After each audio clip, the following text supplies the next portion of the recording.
artículo 231 en adelante, que es el proceso penal.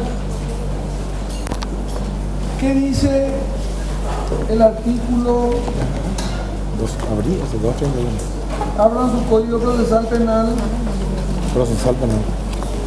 ¿Qué dice el artículo 1 del Código Procesal Penal?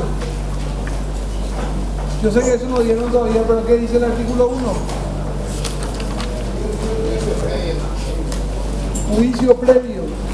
El artículo 2, juez natural. El artículo 3, independencia e imparcialidad. El artículo 4, principio de inocencia. El artículo 5, duda. El artículo 6, inviolabilidad de la defensa. El artículo 7, intérprete en el caso que la persona necesite un intérprete y no se pueda dar a entender. El artículo 8, único proceso. El artículo 9, igualdad de oportunidades. ¿Qué son esas cuestiones? Vamos. Garantías procesales. ¿Cuáles son las garantías del derecho penal que terminamos de ver ayer? ¿Cuáles son las garantías del derecho penal? Gracias, Luis. No, gracias, Luis. No me están entendiendo. Sobre el agua. Garantías penales, ¿cuáles son? No, acabo de leer eso como garantías procesales. Garantías penales del artículo 192 al 231 del CNA. ¿Cuáles son las garantías penales?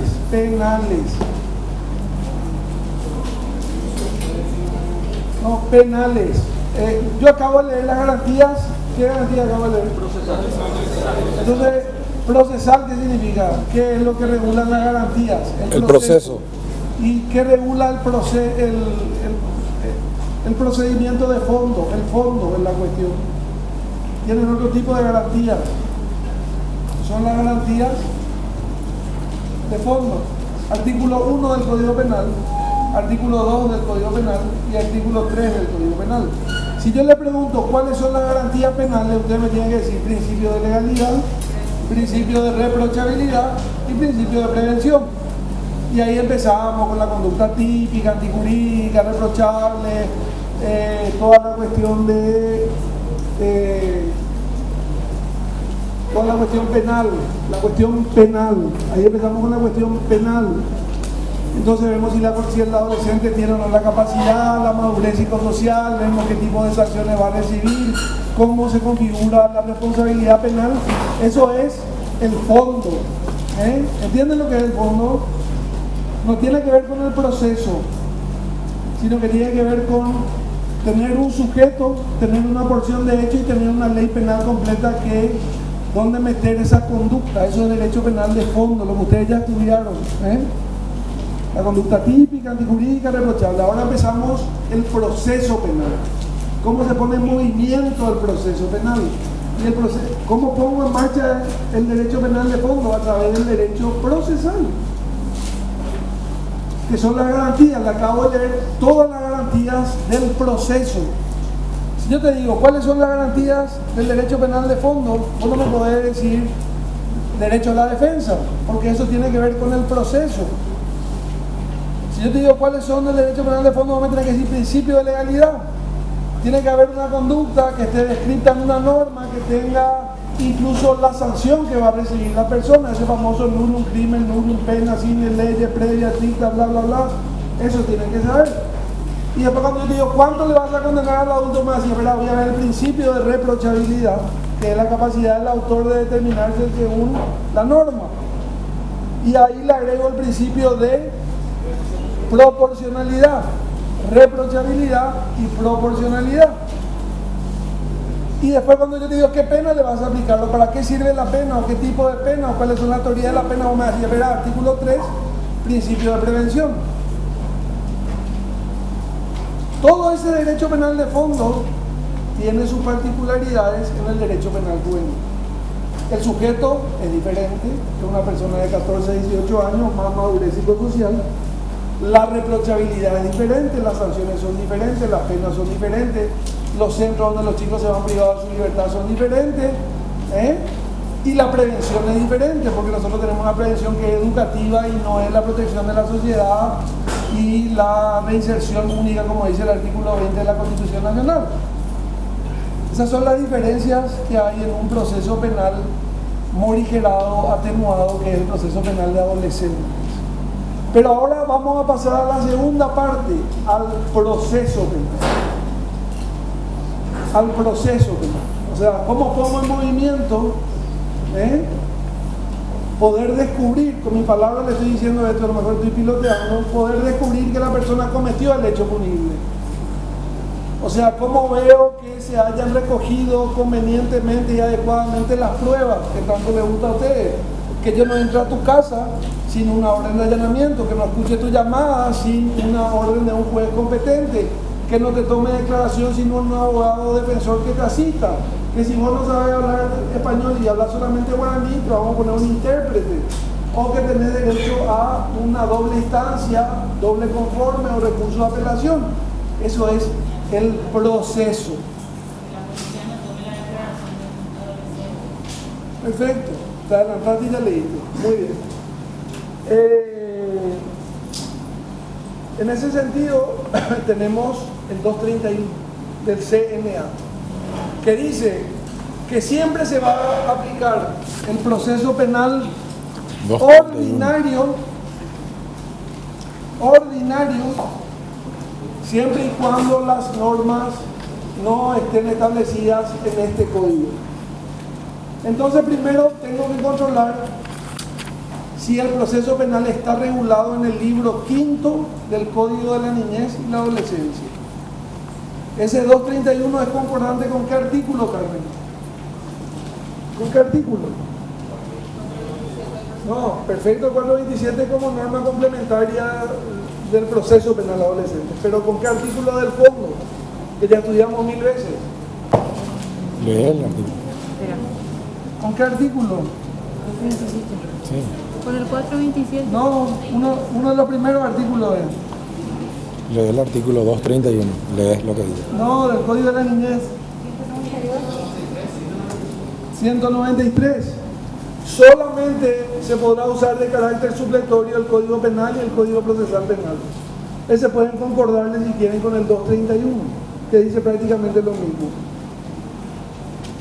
Y en ese sentido, 193. vamos a empezar viendo qué normas procesales tenemos. Y tenemos que descubrir las normas procesales en el libro 5 del Código de la Niñez. A partir del artículo 231 en adelante, tenemos que buscar en el Código Procesal Penal y tenemos que buscar específicamente en el artículo 427 del Código Procesal Penal, que dice procedimiento especial para adolescentes. Entonces, un adolescente,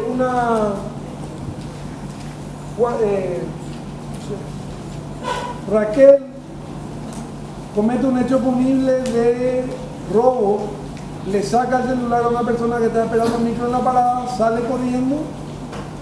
Eso ven varias personas que están en la parada y corren detrás de ella. A la una cuadra le detienen a Raquel. En flagrancia, recuperan el celular, le devuelven a la víctima, se comunica el hecho de la aprehensión al Ministerio Público porque fue detenida en flagrancia.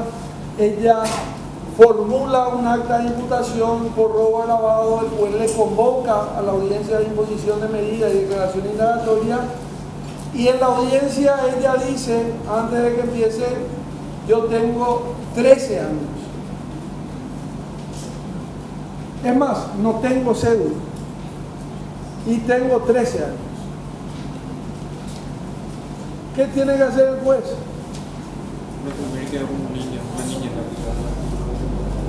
¿Qué tiene que hacer el juez?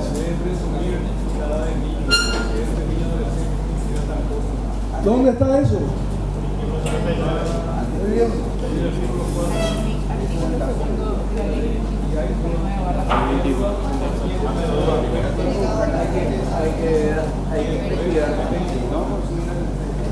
Artículo Está muy interesante lo que responde el compañero. Dice, apliquemos la ley 2169, artículo 2. En caso de duda, vamos a presumir siempre que es niño. Pero para que haya duda, ustedes que son estudiantes de Derecho, tiene que haber una situación fáctica que te genere la duda. Tendría que haber, no, acá tiene 14 y acá tiene 13, ahí voy a aplicar la duda. ¿Entienden lo que le digo? Obviamente voy a tener en cuenta lo que dice el niño, pero ¿qué es lo que tiene que hacer un juez que conoce la norma? Corroborar el tipo técnico. Está en la norma. Acostúmbrense a buscar en la norma la respuesta, no en su cabeza.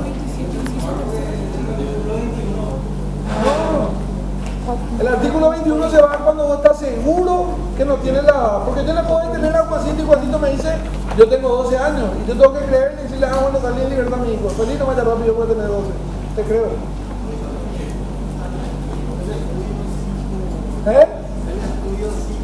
No. Para hacer el estudio psicológico tengo que estar seguro de que tiene la edad, 14. Dale, señorita. No sé. 236. No, porque el juez ahí no está seguro de que tiene niñez, que es niño. ¿Entendés lo que te digo? O sea, yo siempre en caso de duda vamos a estar porque es niño, que es adulto adolescente, que es adolescente, ¿verdad? Pero tiene que haber algo para poder controvertir eso, no solamente la palabra, sino todos los adolescentes que ingresan al sistema van a decir yo tengo 13 años. Permiso, doctor, ¿en qué norma estaría? ¿En el Código Penal o en el Código de la Niñez? Y eso lo vamos a tener que buscar ahora. ¿En qué parte estamos? En el Código de la Niñez. No. Estamos en el proceso penal. 427. El juez está obligado, atiéndame bien, empezamos al revés. El juez está obligado a comprobar la edad del adolescente, dice el 427, inciso segundo. Está obligado. Entonces tienen que leer el artículo 427, le dice comprobación de la edad. El juez le dice, a ver, cédula, partida de nacimiento, no tengo. Bueno, no tengo. Entonces voy a llamar a un médico forense. A un perito forense, vaya, a un médico forense acreditado en la Corte Suprema de Justicia. Y si no hay ese médico, a dos médicos en ejercicio de las funciones que siempre deben estar acompañados de un psicólogo que van a hacer un dictamen, ¿verdad? Un dictamen de una aproximación y decir este chico tiene tal edad. Pero no es que solamente vamos a tener en cuenta la palabra del chico, no es que el chico entra, repito para que me entiendan, el chico entra y dice, hola, ¿qué tal? Yo, 12. Bueno, adelante, mi hijo, vaya usted tranquilo. Tiene que haber, por eso el procedimiento prevé una forma de comprobarla. ¿Cuál es la forma? En todos los casos, el certificado de nacimiento, la cédula, y si eso no se tiene, vamos al médico forense, al psicólogo y a todo lo demás. Solamente. Siempre teniendo esa presunción de que, ¿verdad? Yo opino que mientras tanto el chico tiene que estar en libertad. O sea, yo no le puedo tener 72 horas a la persona esperando un resultado pericial. Pero eso ya depende de cada juez, porque a veces tarda más, a veces no está en 3 días, a veces tarda una semana, a veces tarda una semana y media. 5 días hábiles. A veces no se hace. ¿Qué pasa si Juancito